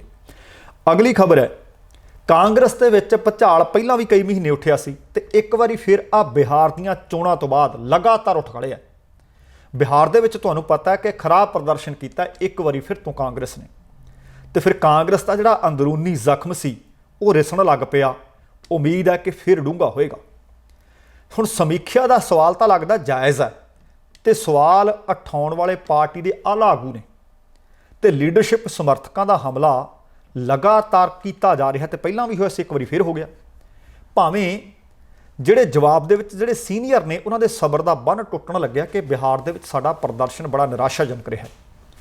ਅੱਜ ਲੀਡਰਸ਼ਿਪ ਦੇ ਵਫਾਦਾਰ ਸਲਮਾਨ ਖੁਰਸ਼ੀਦ ਨੇ ਸਵਾਲ ਉਠਾਉਣ ਵਾਲਿਆਂ ਤੇ ਦੋਸ਼ ਤਾਂ ਲਾਇਆ, ਪਰ ਜਵਾਬ ਦੇ ਵਿੱਚ ਸੀਨੀਅਰ ਆਗੂ ਗੁਲਾਮ ਨਬੀ ਆਜ਼ਾਦ ਨੇ ਯਾਦ ਦਿਵਾ ਦਿੱਤਾ ਹੈ ਕਿ ਕਾਂਗਰਸ ਦਾ ਆਪਣੀ ਜ਼ਮੀਨ ਦੇ ਨਾਲੋਂ, ਜ਼ਮੀਨੀ ਹਕੀਕਤਾਂ ਦੇ ਨਾਲੋਂ ਸੰਪਰਕ ਟੁੱਟਿਆ ਹੋਇਆ, ਤਾਂ ਹੀ ਤਾਂ ਸਾਡੇ ਸਾਹਮਣੇ ਆਹ ਨਤੀਜੇ ਆਏ ਹੈ। ਉਹ ਕਹਿੰਦੇ ਇੱਥੇ ਕੋਈ ਵੀ ਅਹੁਦੇਦਾਰ ਬਣ ਜਾਂਦਾ, ਮੁੜ ਲੈਟਰ ਹੈਡ ਤੇ ਵਿਜ਼ਿਟਿੰਗ ਕਾਰਡ ਛਪਵਾ ਕੇ ਬੱਲੇ ਬੱਲੇ ਕਰਾਉਂਦਾ ਫਿਰਦਾ। ਆ 3-4 ਮਹੀਨੇ ਜਿਹੜੀ ਪਹਿਲਾਂ ਆਵਾਜ਼ ਉੱਠੀ ਸੀ, ਲਗਭਗ ਉਸੇ ਤਰ੍ਹਾਂ ਦੀ ਮੁੜ ਆਵਾਜ਼ ਉੱਠੀ ਹੈ। ਇਸ ਵਿਵਾਦ ਤੇ, ਇਸ ਮੁਕਾਬਲੇ ਤੇ ਇੱਕ ਵਾਰ ਫਿਰ ਤੋਂ ਕਾਂਗਰਸ ਮੈਨੂੰ ਲੱਗਦਾ ਕਿ ਸ਼ਾਇਦ ਗੰਭੀਰ ਹੈ। ਮਾਹੌਲ ਲਗਭਗ ਭਾਵੇਂ ਪਹਿਲੀ ਤਰ੍ਹਾਂ ਦਾ ਹੀ ਹੈ। ਪਿਛਲੀ ਵਾਰ ਵਾਂਗ ਇਸ ਵਾਰ ਵੀ ਪਾਰਟੀ ਪ੍ਰਧਾਨ ਸੋਨੀਆ ਗਾਂਧੀ ਬਿਮਾਰ ਨੇ, ਉਹ ਦਿੱਲੀ ਤੋਂ ਬਾਹਰ ਨੇ, ਤੇ ਰਾਹੁਲ ਗਾਂਧੀ ਵੀ ਨਾਲ, ਭਾਵੇਂ ਦਿੱਲੀ 'ਚ ਨੇ ਜਾਂ ਦਿੱਲੀ ਤੋਂ ਬਾਹਰ ਹੋਣ, ਇਹ ਕੋਈ ਬਹੁਤਾ ਫਰਕ ਨਹੀਂ ਪੈਂਦਾ। ਪਰ ਸਵਾਲ ਇਸ ਗੱਲ ਦਾ ਕਿ ਸੋਨੀਆ ਗਾਂਧੀ ਜਾਂ ਰਾਹੁਲ ਗਾਂਧੀ ਇਸ ਵਕਤ ਕਾਂਗਰਸ ਦੀ ਜਿਸ ਤਰ੍ਹਾਂ ਦੀ ਅਗਵਾਈ ਕਰਨੀ ਚਾਹੀਦੀ ਸੀ ਕਿ ਉਸ ਤਰ੍ਹਾਂ ਦੀ ਅਗਵਾਈ ਕਰ ਸਕਦੇ ਹੈ। ਹੁਣ ਜਿਹੜੇ ਵੀ ਮੋਰਚਾ ਸੰਭਾਲ ਰਹੇ ਨੇ ਉਹ ਆਖ ਰਹੇ ਨੇ ਕਿ ਸਾਨੂੰ ਦੂਜੀ ਪਾਰਟੀ ਤੱਕ ਜਾਣ ਦੀ ਨਸੀਹਤ ਦਿੱਤੀ ਜਾ ਰਹੀ ਹੈ ਕਿ ਇਸ ਪਾਰਟੀ ਦੇ ਵਿੱਚ ਹੁਣ ਕੁਝ ਨਹੀਂ ਰੱਖਿਆ। ਪਰ ਇਸ ਵਾਰ ਸੀਨੀਅਰ ਆਗੂ ਚੁੱਪ ਹੋਣ ਦੀ ਥਾਂ ਨੂੰ ਲੜਾਈ ਅੰਜਾਮ ਤੱਕ ਲਿਜਾਣਾ ਚਾਹੁੰਦੇ ਆ। ਇਸ ਦਾ ਤਰੀਕਾ ਇੱਕ ਇਹ ਹੈ ਕਿ ਰੋਜ਼ਾਨਾ ਕੋਈ ਨਾ ਕੋਈ ਸੀਨੀਅਰ ਆਗੂ ਆਪਣੀ ਗੱਲ ਰੱਖੇ। ਬਿਹਾਰ ਤੋਂ ਬਾਅਦ ਸਭ ਤੋਂ ਪਹਿਲਾਂ ਕਪਿਲ ਸਿੱਬਲ, ਫਿਰ ਚਿਦੰਬਰਮ ਨੇ ਸਵਾਲ ਉਠਾਏ ਸੀ, ਤੇ ਅੱਜ ਗੁਲਾਮ ਨਬੀ ਆਜ਼ਾਦ ਨੇ ਮੋਰਚਾ ਸੰਭਾਲ ਲਿਆ। ਗੁਲਾਮ ਨਬੀ ਆਜ਼ਾਦ ਕਹਿੰਦੇ ਕਿ 5 ਸਟਾਰ ਵਿੱਚ ਬੈਠ ਕੇ ਚੋਣਾਂ ਨਹੀਂ ਜਿੱਤੀਆਂ ਜਾ ਸਕਦੀਆਂ। ਇੱਥੇ ਤਾਂ ਲੋਕ ਟਿਕਟ ਮਿਲਣ ਤੋਂ ਬਾਅਦ 5 ਸਟਾਰ ਵਿੱਚ ਵੀ ਡੀਲੈਕਸ ਕਮਰੇ ਲੱਭਦੇ ਆ। ਜਿੱਥੇ ਸੜਕਾਂ ਖਰਾਬ ਹੋਣ ਉੱਥੇ ਜਾਣਾ ਨਹੀਂ ਚਾਹੁੰਦੇ, ਲੋਕਾਂ ਦੇ ਨਾਲ ਗੱਲ ਨਹੀਂ ਕਰਨੀ ਚਾਹੁੰਦੇ, ਜ਼ਮੀਨੀ ਹਕੀਕਤਾਂ ਤੋਂ ਚੰਗੀ ਤਰ੍ਹਾਂ ਜਾਣੋ ਨਹੀਂ, ਫਿਰ ਚੋਣਾਂ ਕਿਵੇਂ ਜਿੱਤਾਂਗੇ। ਉਹਨਾਂ ਅੱਗੇ ਕਿਹਾ ਕਿ ਜ਼ਿਲ੍ਹਾ ਪ੍ਰਧਾਨ, ਸੂਬਾ ਪ੍ਰਧਾਨ ਜੇ ਚੋਣਾਂ ਜਿੱਤ ਕੇ ਆਉਂਦਾ ਤਾਂ ਉਸ ਨੂੰ ਅਹਿਮੀਅਤ ਦਾ ਅਹਿਸਾਸ ਹੁੰਦਾ ਹੈ, ਪਰ ਇੱਥੇ ਤਾਂ ਕਿਸੇ ਨੂੰ ਵੀ ਪ੍ਰਧਾਨ ਬਣਾ ਦਿੱਤਾ ਜਾਂਦਾ। ਇੱਥੇ ਤਾਂ ਹਰ ਕੋਈ ਆਪਣੀ ਜੇਬ ਦੇ ਵਿੱਚ ਵਿਜ਼ਿਟਿੰਗ ਕਾਰਡ ਪਾਈ ਫਿਰਦਾ ਕਿ ਮੈਂ ਸੂਬਾ ਪ੍ਰਧਾਨ ਹਾਂ, ਕੋਈ ਕਹਿੰਦਾ ਮੈਂ ਜ਼ਿਲ੍ਹਾ ਪ੍ਰਧਾਨ ਹਾਂ, ਕੋਈ ਸਕੱਤਰ ਬਣਿਆ ਫਿਰਦਾ। ਉਹ ਕਹਿੰਦੇ ਅਸੀਂ 72 ਸਾਲ ਪੁਰਾਣੇ ਆਪਣੇ ਜਿਹੜੇ ਆਧਾਰ ਤੇ ਸੀ, ਸਭ ਤੋਂ ਨੀਵੇਂ ਪੱਧਰ ਤੇ ਇਸ ਵਕਤ ਕਾਂਗਰਸ ਹੈ। ਇੱਥੋਂ ਤੱਕ ਕਹਿੰਦੇ ਵਿਰੋਧੀ ਧਿਰ ਦੇ ਵਿੱਚ ਸਾਡਾ ਨੇਤਾ ਤੱਕ ਨਹੀਂ। ਉਹ ਕਹਿੰਦੇ ਦੱਸੋ, ਜੇ ਅਸੀਂ ਬਿਹਾਰ ਦੇ ਵਿੱਚ ਕਿਸੇ ਵਿਅਕਤੀ ਨੂੰ, ਕਿਸੇ ਆਗੂ ਨੂੰ ਹਲੇ ਤੱਕ ਜ਼ਿੰਮੇਵਾਰ ਨਹੀਂ ਠਹਿਰਾ ਸਕੇ, ਭਾਵੇਂ ਖੁੱਲ੍ਹ ਕੇ ਉਹਨਾਂ ਨੇ ਰਾਹੁਲ ਗਾਂਧੀ ਦਾ ਨਾਮ ਨਹੀਂ ਲਿਆ, ਤਾਂ ਕਹਿੰਦੇ ਫਿਰ ਅਸੀਂ ਦੇਰੀ ਨਹੀਂ ਕਰ ਰਹੇ। ਉਹ ਕਹਿੰਦੇ ਸਿੱਧੇ ਜਾਂ ਅਸਿੱਧੇ ਤੌਰ ਤੇ ਨਿਸ਼ਾਨਾ ਤਾਂ ਲੀਡਰਸ਼ਿਪ ਤੇ ਹੀ ਹੈ। ਧਿਆਨ ਰਹੇ ਕਿ ਸੋਨੀਆ ਗਾਂਧੀ ਨੂੰ ਨਾਰਾਜ਼ਗੀ ਭਰਿਆ ਪੱਤਰ ਲਿਖਣ ਵਾਲੇ 23 ਆਗੂਆਂ ਦੀ ਅਗਵਾਈ ਗੁਲਾਮ ਨਬੀ ਆਜ਼ਾਦ ਨੇ ਪਹਿਲਾਂ ਵੀ ਕੀਤੀ ਸੀ। ਸ਼ਾਇਦ 2 ਦਿਨ ਪਹਿਲਾਂ ਹੀ ਡਾਕਟਰ ਮਨਮੋਹਨ ਸਿੰਘ, ਜਿਹੜੇ ਸਾਬਕਾ ਪ੍ਰਧਾਨ ਮੰਤਰੀ ਨੇ, ਉਹਨਾਂ ਦੀ ਅਗਵਾਈ ਦੇ ਵਿੱਚ ਸੋਨੀਆ ਗਾਂਧੀ ਨੇ 3 ਕਮੇਟੀਆਂ ਬਣਾਈਆਂ ਨੇ। ਕੁਝ ਹੋਰ ਸੀਨੀਅਰ ਆਗੂ ਵੀ ਇਸ ਦੇ ਵਿੱਚ ਸ਼ਾਮਲ ਨੇ। ਸਪਸ਼ਟ ਤੌਰ ਤੇ ਲੱਗ ਰਿਹਾ ਕਿ ਸ਼ਾਇਦ ਆਹ ਸਭ ਕੁਝ ਠੰਡਾ ਕਰਨ ਦੇ ਵਾਸਤੇ ਇਹ ਕੁਝ ਕੀਤਾ ਜਾ ਰਿਹਾ, ਪਰ ਸੀਨੀਅਰ ਆਗੂ ਨਾਰਾਜ਼ ਬਹੁਤ ਨੇ। ਨਾਰਾਜ਼ ਸੀਨੀਅਰ ਆਗੂ ਮਾੜਾ ਮੋਟਾ ਨਹੀਂ, ਬਲਕਿ ਵੱਡੇ ਪੱਧਰ ਤੇ ਪਾਰਟੀ ਵਿੱਚ ਸੁਧਾਰ ਮੰਗਦੇ ਆ। ਜ਼ਮੀਨੀ ਆਧਾਰ ਤੇ ਪਾਰਟੀ ਦੀਆਂ ਕਮਜ਼ੋਰੀਆਂ ਦੀ ਸਮੀਖਿਆ ਕਰਨ ਵਾਸਤੇ ਆਖ ਰਹੇ ਨੇ। ਯੋਗਤਾ ਦੇ ਆਧਾਰ ਤੇ ਕਿਸੇ ਵਿਅਕਤੀ ਨੂੰ ਜ਼ਿੰਮੇਵਾਰੀਆਂ ਦੇਣ ਦੀ ਗੱਲ ਆਖ ਰਹੇ ਨੇ। ਹੁਣ ਤੁਸੀਂ ਦੇਖੋ ਕਿ ਚੋਣਾਂ ਦੇ ਵਿੱਚ ਹਾਰ ਇੱਕ ਥਾਂ ਤੇ ਨਹੀਂ ਹੋਈ, ਲਗਾਤਾਰ ਕਈ ਸੂਬਿਆਂ 'ਚ ਹੋਈ। ਪਹਿਲਾਂ ਲੋਕ ਸਭਾ ਦੇ ਵਿੱਚ ਹੋਈ, ਆ BC ਦੇ ਵਿੱਚ ਚੋਣਾਂ ਹੋ ਕੇ ਹਟੀਆਂ ਨੇ। ਉਮੀਦ ਕੀਤੀ ਜਾ ਰਹੀ ਸੀ ਕਿ ਜਿਹੜੀ ਪਿਛਲੀ NDP ਸਰਕਾਰ ਚੱਲ ਰਹੀ ਸੀ, ਘੱਟ ਗਿਣਤੀ ਸਰਕਾਰ ਸੀ, ਉਹਨਾਂ ਨੂੰ ਸਹਾਰਾ ਲਿਆ ਹੋਇਆ ਸੀ ਉਹਨਾਂ ਨੇ ਗ੍ਰੀਨ ਪਾਰਟੀ ਦਾ, ਪਰ ਉਹਨਾਂ ਨੇ ਸਨੈਪ ਚੋਣਾਂ ਐਲਾਨ ਕਰ ਦਿੱਤੀਆਂ। ਜ਼ਿਮਨੀ ਚੋਣਾਂ ਹੋਈਆਂ ਤੇ ਉਹਦੇ ਵਿੱਚ ਵੱਡੇ ਬਹੁਮਤ ਦੇ ਨਾਲ ਨਿਊ ਡੈਮੋਕ੍ਰੈਟਿਕ ਪਾਰਟੀ ਭਾਵ NDP ਪਾਰਟੀ ਨੇ ਜਿੱਤ ਦਰਜ ਕਰ ਲਈ।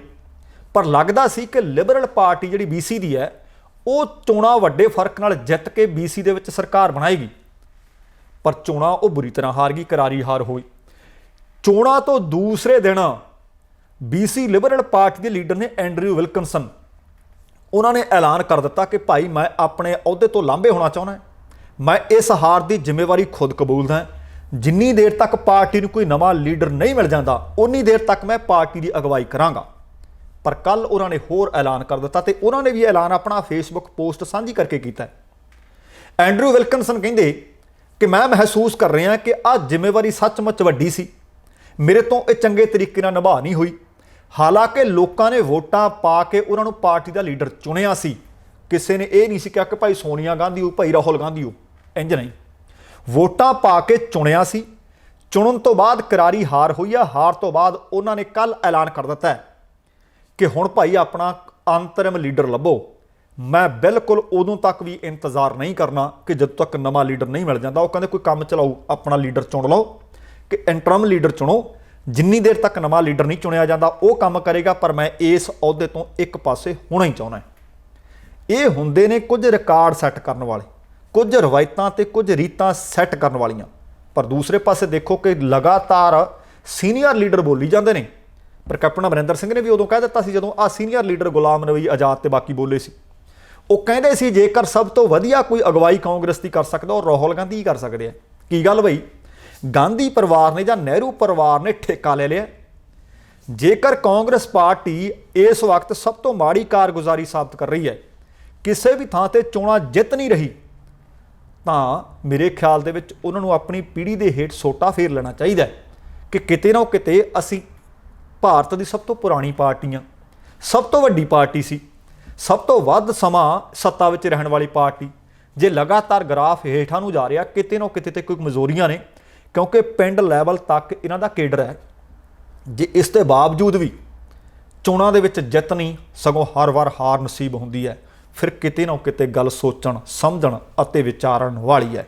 ਤੇ ਹੁਣ ਅਗਲੀ ਗੱਲ ਕਰਦੇ ਹਾਂ ਕਿ ਤੁਸੀਂ ਸੁਣਿਆ ਹੋਣਾ ਕਿ ਕਿਸੇ ਨੂੰ ਭਾਈ ਵਾਈ ਸੁਰੱਖਿਆ ਮਿਲੀ ਹੈ, ਕਿਸੇ ਨੂੰ Y+ ਮਿਲੀ ਹੈ, ਕਿਸੇ ਨੂੰ Z ਮਿਲੀ ਹੈ, ਕਿਸੇ ਨੂੰ Z+ ਮਿਲੀ ਹੈ। ਇਹ ਸੁਰੱਖਿਆ ਕਿੰਨੇ ਕਿਸਮ ਦੀ ਹੈ, ਕਿੰਨਾ ਕੁ ਖਰਚਾ ਹੋ ਜਾਂਦਾ ਹੈ? ਭਾਰਤ ਦੇ ਵਿੱਚ ਵੱਡੇ ਵੱਡੇ ਲੋਕਾਂ ਨੂੰ, ਵੱਡੀਆਂ ਸ਼ਖਸੀਅਤਾਂ ਨੂੰ, ਬਹੁਤ ਸਾਰੇ ਲੋਕਾਂ ਨੂੰ ਸੁਰੱਖਿਆ ਪ੍ਰਦਾਨ ਕੀਤੀ ਜਾਂਦੀ ਹੈ। ਇਸ ਸੁਰੱਖਿਆ ਸ਼੍ਰੇਣੀ ਦੀਆਂ ਕਈ ਕੈਟਾਗਰੀਆਂ ਨੇ, ਜਿਨ੍ਹਾਂ ਦੇ ਵਿੱਚ X ਹੈ, Y ਹੈ, Y+ ਹੈ, Z ਹੈ, Z+ ਹੈ ਅਤੇ SPG ਸੁਰੱਖਿਆ ਹੈ। ਇਹ ਸੁਰੱਖਿਆ ਰਾਸ਼ਟਰਪਤੀ ਨੂੰ, ਉਪ ਰਾਸ਼ਟਰਪਤੀ ਨੂੰ, ਪ੍ਰਧਾਨ ਮੰਤਰੀ ਨੂੰ, ਕੇਂਦਰ ਸਰਕਾਰ ਦੇ ਮੰਤਰੀਆਂ ਨੂੰ, ਸੁਪਰੀਮ ਕੋਰਟ ਨੂੰ, ਸੁਪਰੀਮ ਕੋਰਟ ਜਾਂ ਹਾਈ ਕੋਰਟ ਦੇ ਜੱਜਸ ਨੂੰ, ਤੇ ਬਹੁਤ ਸਾਰੇ ਉਹ ਨੇ ਭਾਰਤੀ ਫੌਜ ਦੇ ਉੱਚ ਅਹੁਦੇਦਾਰ ਨੇ, ਸੂਬੇ ਦਾ ਰਾਜਪਾਲ, ਮੁੱਖ ਮੰਤਰੀ, ਵੱਡੇ ਛੋਟੇ ਲੀਡਰਾਂ ਨੂੰ ਦਿੱਤੀ ਜਾਂਦੀ ਹੈ। ਤੇ ਭਾਰਤ ਸਰਕਾਰ ਵੱਲੋਂ ਮੁਹੱਈਆ ਕੀਤੀ ਜਾਣ ਵਾਲੀਆਂ ਸੁਰੱਖਿਆਵਾਂ ਦੇ ਵਿੱਚ ਸਪੈਸ਼ਲ ਪ੍ਰੋਟੈਕਸ਼ਨ ਗਰੁੱਪ ਭਾਵ SPG, ਨੈਸ਼ਨਲ ਸਿਕਿਉਰਿਟੀ ਗਾਰਡ ਜਿਸ ਨੂੰ NSG ਕਹਿੰਦੇ ਨੇ, Indian Tibet border police ITBP ਅਤੇ central reserve police force CRPF, ਇਹ ਏਜੰਸੀਆਂ ਸ਼ਾਮਲ ਨੇ। ਹੁਣ ਇੱਕ ਅੰਕੜੇ ਕੇਂਦਰ ਸਰਕਾਰ ਨੇ ਦਿੱਤੇ ਸੀ, ਜਿਸ ਦੇ ਮੁਤਾਬਕ ਕੇਂਦਰੀ ਸੂਚੀ ਵਿੱਚ ਲਗਭਗ 300 ਲੋਕਾਂ ਨੂੰ ਵੱਖੋ-ਵੱਖ ਸ਼੍ਰੇਣੀਆਂ ਅਧੀਨ ਸੁਰੱਖਿਆ ਪ੍ਰਦਾਨ ਕੀਤੀ ਜਾ ਰਹੀ ਹੈ। ਤੇ ਇਹ ਕੈਟਾਗਰੀਆਂ ਕੀ ਨੇ, ਆਓ ਇਹਨਾਂ ਦੀ ਜਾਣਕਾਰੀ ਤੁਹਾਡੇ ਨਾਲ ਸਾਂਝੀ ਕਰੀਏ। ਕਿ ਤੁਸੀਂ ਸੁਣ ਤਾਂ ਲੈਣੇ ਹੋ ਕਿ Z ਸੁਰੱਖਿਆ, X ਸ਼੍ਰੇਣੀ ਦੀ ਸੁਰੱਖਿਆ ਦੇ ਵਿੱਚ 2 ਸੁਰੱਖਿਆ ਕਾਮੇ ਵਿਅਕਤੀ ਦੀ ਸੁਰੱਖਿਆ ਵਿੱਚ ਰਹਿੰਦੇ ਨੇ, ਜਿਸ ਦਾ ਭਾਵ ਕਿ 6 ਸੁਰੱਖਿਆ ਕਾਮੇ 8 ਘੰਟੇ ਦੀ ਸ਼ਿਫਟ ਕਰਦੇ ਆ। ਇਹਨਾਂ ਸੁਰੱਖਿਆ ਕਾਮਿਆਂ ਵਿੱਚ ਕੋਈ ਕਮਾਂਡੋ ਨਹੀਂ, ਬਲਕਿ ਸਿਰਫ ਹਥਿਆਰਬੰਦ ਪੁਲਿਸ ਕਰਮਚਾਰੀ ਸ਼ਾਮਲ ਹੁੰਦੇ ਨੇ। ਅਗਲੀ ਸੁਰੱਖਿਆ Y ਸ਼੍ਰੇਣੀ। Y ਸੁਰੱਖਿਆ ਦੇ ਵਿੱਚ 2 PSO ਪਰਸਨਲ ਸਿਕਿਉਰਿਟੀ ਆਫੀਸਰ ਹੁੰਦੇ ਨੇ ਅਤੇ ਇੱਕ ਹਥਿਆਰਬੰਦ ਸੁਰੱਖਿਆ ਕਮਾਂਡੋ ਅਤੇ ਵਿਸ਼ੇਸ਼ ਅਰਧ ਸੈਨਿਕ ਬਲ ਦਾ ਜਵਾਨ ਸ਼ਾਮਲ ਹੁੰਦਾ ਹੈ। ਇਸ ਕੈਟਾਗਰੀ ਵਿੱਚ ਕੁੱਲ 11 ਕਰਮਚਾਰੀ ਸਥਿਰ ਡਿਊਟੀ ਲਈ 5 ਅਤੇ ਨਿੱਜੀ ਸੁਰੱਖਿਆ ਲਈ 6 ਸ਼ਿਫਟ ਦੇ ਹਿਸਾਬ ਨਾਲ ਡਿਊਟੀ ਤੇ ਤੈਨਾਤ ਰਹਿੰਦੇ ਆ। ਅਗਲੀ ਸ਼੍ਰੇਣੀ ਹੈ Y+। ਇਹਦੇ ਵਿੱਚ ਇੱਕ ਐਕਸਕॉर्ट ਵਾਹਨ, ਨਿੱਜੀ ਸੁਰੱਖਿਆ ਕਰਮੀ ਤੋਂ ਇਲਾਵਾ ਬੰਦੇ ਦੇ ਘਰ ਤੇ ਜਿਸ ਨੂੰ ਆਵਾਸ ਜਾਂ ਨਿਵਾਸ ਸਥਾਨ ਆਖਿਆ ਜਾ ਸਕਦਾ, ਇੱਕ ਗਾਰਡ ਕਮਾਂਡਰ ਅਤੇ 4 ਗਾਰਡ ਤੈਨਾਤ ਰਹਿੰਦੇ ਨੇ। ਇਹਨਾਂ ਵਿੱਚ ਇੱਕ ਸਬ ਇੰਸਪੈਕਟਰ ਰੈਂਕ ਦਾ ਅਧਿਕਾਰੀ ਹੁੰਦਾ ਹੈ, ਜਦਕਿ 3 ਹੋਰਨਾਂ ਸੁਰੱਖਿਆ ਮੁਲਾਜ਼ਮਾਂ ਕੋਲ ਸਵੈ ਚਾਲਿਤ ਹਥਿਆਰ ਹੁੰਦੇ ਨੇ। ਇਹਦੇ ਤੋਂ ਬਾਅਦ ਆਉਂਦੀ ਹੈ Z ਸ਼੍ਰੇਣੀ। ਇਸ ਸੁਰੱਖਿਆ ਦੇ ਵਿੱਚ ਕੁੱਲ 22 ਜਵਾਨ ਸ਼ਾਮਲ ਹੁੰਦੇ ਨੇ, ਜਿਸ ਦੇ ਵਿੱਚ 4 ਜਾਂ 5 NSG ਕਮਾਂਡੋ ਅਤੇ ਹਥਿਆਰਬੰਦ ਪੁਲਿਸ ਕਰਮਚਾਰੀ, ਜੋ ਕਰੀਬੀ ਲੜਾਈਆਂ ਦੀਆਂ ਕਈ ਵਿਧੀਆਂ ਵਿੱਚ ਪੂਰੀ ਤਰ੍ਹਾਂ ਨਿਪੁੰਨ ਵਿਅਕਤੀ ਹੁੰਦੇ ਨੇ। ਇਹ ਕਮਾਂਡੋ ਬਿਨਾਂ ਹਥਿਆਰ ਦੇ ਵੀ ਦੁਸ਼ਮਣ ਦਾ ਡਟ ਕੇ ਮੁਕਾਬਲਾ ਕਰਨ ਵਿੱਚ ਮਾਹਰ ਹੁੰਦੇ ਨੇ। ਇਸ ਲਈ ਇਹਨਾਂ ਨੂੰ ਵਿਸ਼ੇਸ਼ ਸਿਖਲਾਈ ਦਿੱਤੀ ਜਾਂਦੀ ਹੈ। ਇਸ ਸ਼੍ਰੇਣੀ ਦੀ ਸੁਰੱਖਿਆ ਵਿੱਚ ਐਸਕੌਟ ਅਤੇ ਪਾਇਲਟ ਗੱਡੀ ਵੀ ਸ਼ਾਮਲ ਹੁੰਦੀ ਹੈ। ਨੈਸ਼ਨਲ ਸਿਕਿਉਰਿਟੀ ਗਾਰਡ ਭਾਵ NSG ਕਮਾਂਡੋ ਟੁਕੜੀ ਤੋਂ ਇਲਾਵਾ ਇਸ ਸੁਰੱਖਿਆ ਘੇਰੇ ਵਿੱਚ CRPF ਅਤੇ ITBP ਇੰਡੋ ਤਿੱਬਤਨ ਬਾਰਡਰ ਪੁਲਿਸ ਦੇ ਜਵਾਨ ਵੀ ਸ਼ਾਮਲ ਕੀਤੇ ਜਾਂਦੇ ਹੈ। ਇਹ ਤੋਂ ਅਗਲੀ ਹੁੰਦੀ ਹੈ Z+। ਤੁਸੀਂ ਸੁਣਿਆ ਹੋਣਾ Z ਸੀ, ਹੁਣ Z+ ਕਰ ਦਿੱਤੀ ਜਾਂ Z+ ਤੋਂ Z ਕਰ ਦਿੱਤੀ। ਇਹਦੇ ਵਿੱਚ ਸੁਰੱਖਿਅਕ ਵਿਵਸਥਾ ਕਾਫੀ ਚੰਗੀ ਕੀਤੀ ਜਾਂਦੀ ਹੈ। VVIP ਨੂੰ ਇਹ ਸੁਰੱਖਿਆ ਦਿੱਤੀ ਜਾਂਦੀ ਹੈ। Z+ ਦੇ ਵਿੱਚ 3 ਪੱਧਰ ਦੀ ਸ਼੍ਰੇਣੀ ਸੁਰੱਖਿਆ ਦੀ ਹੁੰਦੀ ਹੈ। ਇਸ ਦੇ ਵਿੱਚ 36 ਸੁਰੱਖਿਆ ਕਰਮੀ ਤਾਇਨਾਤ ਹੁੰਦੇ ਨੇ। ਇਹਨਾਂ ਵਿੱਚ 10 ਹੁੰਦੇ ਨੇ NSG ਦੇ ਵਿਸ਼ੇਸ਼ ਕਮਾਂਡੋ, ਜੋ ਪਹਿਲੇ ਘੇਰੇ ਤੋਂ ਇਲਾਵਾ ਪਹਿਲੇ ਪੱਧਰ ਦੀ ਸੁਰੱਖਿਆ ਦੀ ਜ਼ਿੰਮੇਵਾਰੀ ਸੰਭਾਲਦੇ ਆ। ਇਹਨਾਂ ਵਿੱਚ NSG ਅਤੇ SPG ਦੇ ਕਮਾਂਡੋ ਵੀ ਸ਼ਾਮਲ ਹੁੰਦੇ ਨੇ। ਇਸ ਸੁਰੱਖਿਆ ਵਿੱਚ ਪਹਿਲੇ ਘੇਰੇ ਦੀ ਜ਼ਿੰਮੇਵਾਰੀ NSG ਦੀ ਹੁੰਦੀ ਹੈ, ਦੂਸਰੇ ਘੇਰੇ ਦੀ ਜ਼ਿੰਮੇਵਾਰੀ SPG ਕਮਾਂਡੋ ਦੀ ਹੁੰਦੀ ਹੈ, ਤੀਜੇ ਘੇਰੇ ਦੀ ਜ਼ਿੰਮੇਵਾਰੀ ਅਰਧ ਸੈਨਿਕ ਬਲਾਂ ਵਰਗੀਆਂ ITBP, CRPF, CISF ਆਦਿ ਦੇ ਜਵਾਨਾਂ ਨੂੰ ਦਿੱਤੀ ਜਾਂਦੀ ਹੈ। Z+ ਸੁਰੱਖਿਆ ਆਮ ਤੌਰ ਤੇ ਕੇਂਦਰੀ ਮੰਤਰੀਆਂ ਜਾਂ ਫਿਰ ਉਹਨਾਂ ਦੇ ਮਹਿਮਾਨਾਂ ਨੂੰ ਦਿੱਤੀ ਜਾਂਦੀ ਹੈ, ਜਿਨ੍ਹਾਂ ਤੋਂ ਖਾਸ ਕਰਕੇ ਅਤਵਾਦੀਆਂ ਤੋਂ ਜਿਹੜੇ ਆਪਣੇ ਆਪ ਨੂੰ ਖਤਰਾ ਦੱਸਦੇ ਹੋਣ ਜਾਂ ਮਹਿਸੂਸ ਕਰਦੇ ਹੋਣ। ਸਪੈਸ਼ਲ ਪ੍ਰੋਟੈਕਸ਼ਨ ਗਰੁੱਪ ਭਾਵ SPG ਇਹ ਸਭ ਤੋਂ ਉੱਚ ਦਰਜੇ ਦੀ ਸੁਰੱਖਿਆ ਹੈ। ਜਿਹੜੀ SPG ਦੀ ਸੁਰੱਖਿਆ ਹੈ ਇਹ ਖਾਸ ਕਰਕੇ ਪ੍ਰਧਾਨ ਮੰਤਰੀ ਨੂੰ ਦਿੱਤੀ ਜਾਂਦੀ ਹੈ। ਹੁਣ ਇਹਦਾ ਖਰਚ ਕਿੰਨਾ ਕੁ ਜਿਹੜਾ ਤੁਹਾਡੀ ਜੇਬ ਚੋਂ ਨਿਕਲਦਾ? ਅਨੁਮਾਨਿਤ ਇਹ ਵੱਧ ਘੱਟ ਹੋ ਸਕਦਾ। ਅਨੁਮਾਨਿਤ ਸਾਲਾਨਾ ਬਜਟ SPG ਸੁਰੱਖਿਆ ਦੇ ਉੱਤੇ 300 ਕਰੋੜ ਰੁਪਈਆ। ਇਸ ਨੂੰ ਭਾਰਤ ਦੀ ਸਭ ਤੋਂ ਮਹਿੰਗੀ ਅਤੇ ਪੁਖਤਾ ਸੁਰੱਖਿਆ ਵਿਵਸਥਾ ਦੱਸਿਆ ਜਾਂਦਾ ਹੈ। VIP ਨੂੰ ਦਿੱਤੀ ਜਾਣ ਵਾਲੀ ਸੁਰੱਖਿਆ ਦਾ ਮਾਮਲਾ ਕੇਂਦਰੀ ਗ੍ਰਹਿ ਮੰਤਰਾਲੇ ਕੋਲ ਹੁੰਦਾ ਹੈ। ਗ੍ਰਹਿ ਮੰਤਰਾਲਾ ਸਮੇਂ-ਸਮੇਂ ਤੇ VIP ਸੁਰੱਖਿਆ ਦੀ ਸਮੀਖਿਆ ਕਰਦਾ ਰਹਿੰਦਾ ਹੈ। ਉਸ ਦੇ ਮੁਤਾਬਕ ਇਹ ਸੁਰੱਖਿਆ ਦਾਇਰਾ ਘੇਰਾ ਵਧਾਉਂਦਾ ਵੀ ਰਹਿੰਦਾ ਹੈ, ਕਿਸੇ ਦਾ ਘਟਾਉਂਦਾ ਵੀ ਰਹਿੰਦਾ ਹੈ। ਸੋ ਦੋਸਤੋ, ਇਹ ਸੀ ਕਿ ਕਿਹੜੀ ਸੁਰੱਖਿਆ ਕਿਸ ਵਿਅਕਤੀ ਨੂੰ ਮਿਲਦੀ ਹੈ ਤੇ ਉਹਦੇ ਵਿੱਚ ਕਿੰਨੇ ਜਵਾਨ ਤਾਇਨਾਤ ਕੀਤੇ ਜਾਂਦੇ ਨੇ।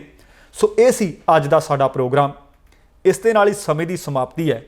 ਜਾਣ ਤੋਂ ਪਹਿਲਾਂ ਕਹਾਂਗਾ, ਜ਼ਿੰਦਗੀ ਜ਼ਿੰਦਾ ਦਿਲੀ ਦਾ ਨਾਮ ਹੈ। ਦਵਿੰਦਰ ਸਿੰਘ ਬੈਨੀਪਾਲ ਨੂੰ ਆਗਿਆ ਦਿਓ। ਸਤਿ ਸ੍ਰੀ ਅਕਾਲ ਤੇ ਰੱਬ ਰਾਖਾ।